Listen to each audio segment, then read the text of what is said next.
name is Adekunle Gold. Yeah, most people don't know that. And then I grew up in a family of 4. I'm the only son, and I've always loved art. I mean, I grew up listening to music, and I've been into creative arts like since a long time ago. Yeah. And basically, I'm just an artist.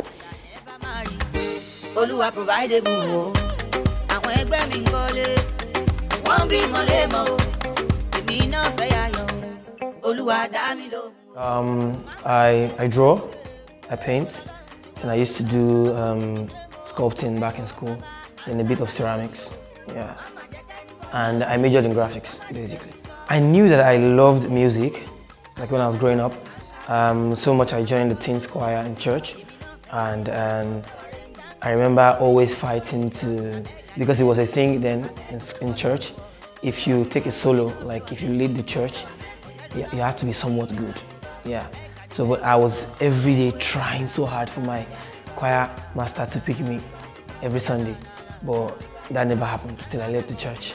My dad always he listens to a lot of classics like Ebenezer Obey's songs, King Sunny Ade, and all kinds of genre. I mean, really, high life.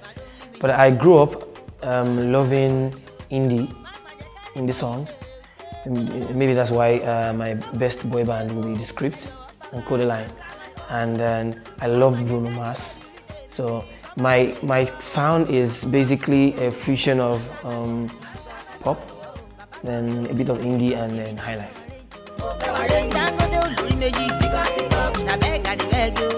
So I thought about it, what song do I put out first?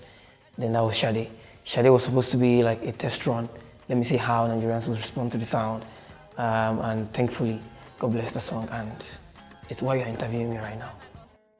Oriente is a name that I got from a story that my grandma told me when she was alive. Oriente was supposed to be a short, I think in Yoruba land, it's like a slang, like a nickname for short girls. Yeah, so they call short girls Oriente, but I didn't like that. I wanted Oriente to mean something new. So, and when I wrote the song, it was about the time when songs that were glorifying BITCH and HOE, you know what I mean? Yeah, there were too many songs like that. I'm like, I mean, we have good women, we have good girls, so how about I talk about them? So I gave Oriente the meaning, good girl. So if you listen to the lyrics, I'm saying a girl that will stand by a man through thick and thin, you know, that kind of thing. So that's the meaning I gave Oriente. And I'm happy people know what it means now. Okay, I've always loved print. I love print, like a whole lot. When I started this old music thing, I wasn't sure what I was going to be wearing. So I was just rocking anything really. Until I had this meeting in my ENR/PR, and they said it would make sense for me to come up with something like really interesting. So I thought about it.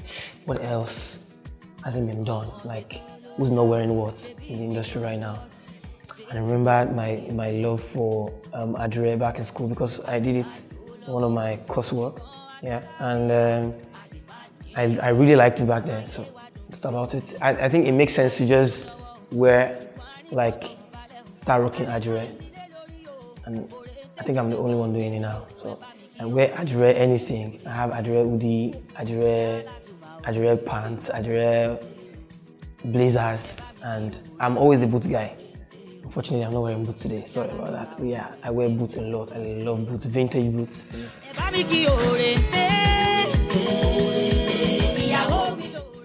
I love seeing Gideon's pictures. I mean, that's one person that even in the States will still rock Nigeria, like flaunt Nigeria and everything. So, and Lagwaja, that man is just legendary. I mean, he'll probably just be among us and you don't know. Yeah. Eagles, Mr. Producer. Just like every other industry, I think the fashion industry is really growing, and a lot of people are believing more in the Buy Nigerian brand now, and it feels good. And like I've always said, we can only promote what we have. I decided to start wearing Adire because I knew and I saw that nobody, almost, I mean, people didn't really know about it, really, and we have like a large market in Abeokuta and Kano, people making beautiful tie and dye, and it could be a fine export if you ask me. So it's about time we started like promoting what we have, but I think it's working now. So yeah.